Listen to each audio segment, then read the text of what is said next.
what is the continuity between the special forces mindset which you epitomize and which you sought very closely while in the forces and now? So special forces was all there. If you look at life, not just life,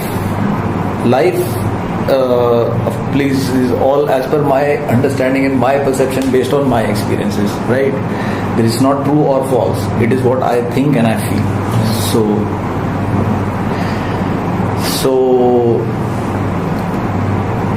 life is, happens between birth and death, right? These are two opposite sides of life, right? And then black and white, right? Good and evil, right? So happiness and sadness. So life happens between these two boundaries. The spectrum in between, shades of these, two sides, two sides of one thing is where life is happening in between. So, pardon me, I just lost my track there a little bit. So, okay, so it's happening between these two things, right? And Special Forces was all about destruction. It was all about destroying. As far as I was concerned, and of what I knew of myself, and I knew of the men with me, right? That team, we could destroy anything.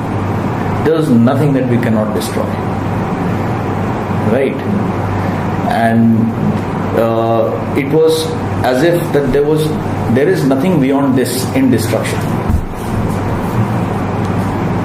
So at some point I disassociated from destruction and I analyzed it.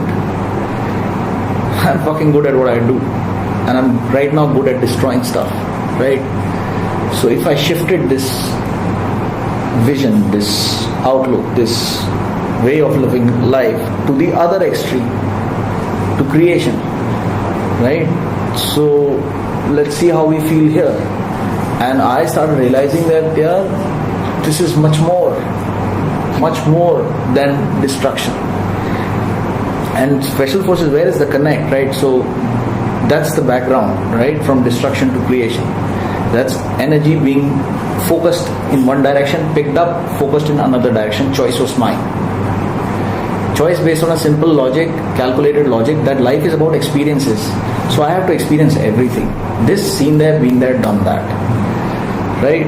And like it was to a level where I was at such a level consciously in destruction that it's like I'd carved out on my weapon, left hand of God, right? And this is why I mean this is left hand of God.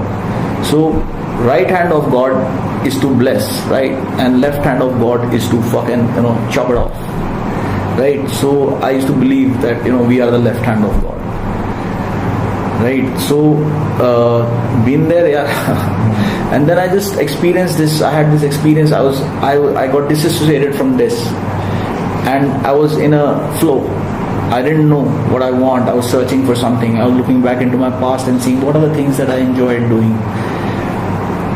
I wanted to enjoy my life, right? Feel good, bliss, right? Through meditation, I started understanding what it feels just to have a glimpse of what bliss means. So I wanted to experience that, and I wanted to experience life. So I shifted that energy, and I was waiting what to do with it. And I was letting life happen.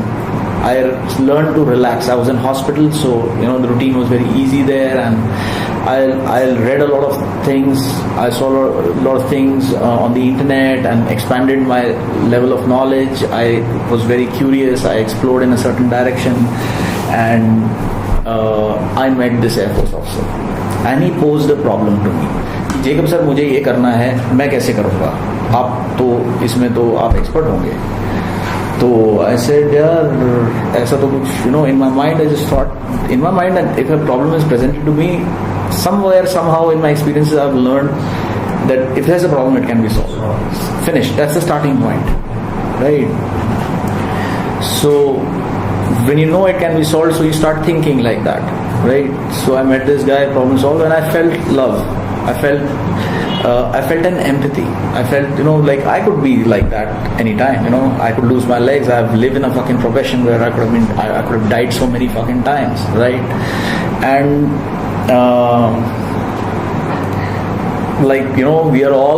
we travel in cars and high speed sometimes, and this, that, trains, planes, all of that. Sometimes the fucking building falls. You can die anytime. You can get maimed anytime. This can happen to anybody anytime, right?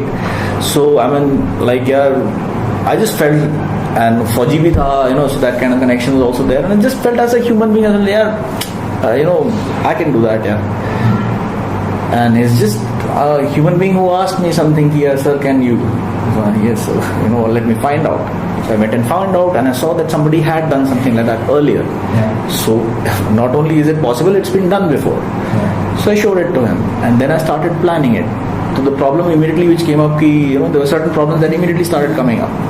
So I retired back into myself, and I started making a solution. And in that solution, I realized in the plan that I was making, I realized that to help people with, or I'll not say help, to walk with people with disabilities, right?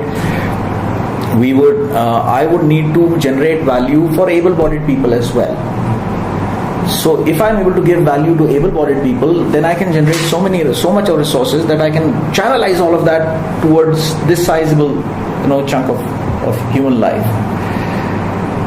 So that connects directly up with, freedom is a collective experience. Either all of us have it or none of us really do. And disability is itself as a subject, if you just look at it, what is it?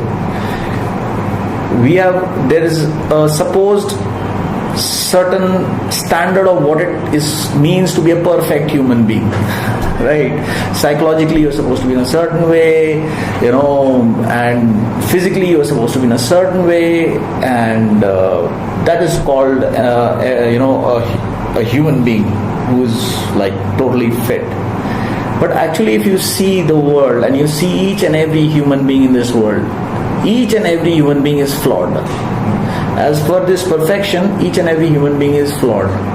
Only God is not flawed, right? So somewhere this is a bondage of perception, right? So we have to be free from that bondage of perception. And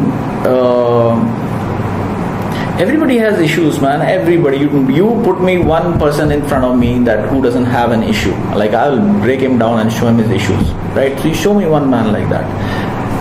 I don't think anybody like that exists. It's God. Yeah. God is flawless.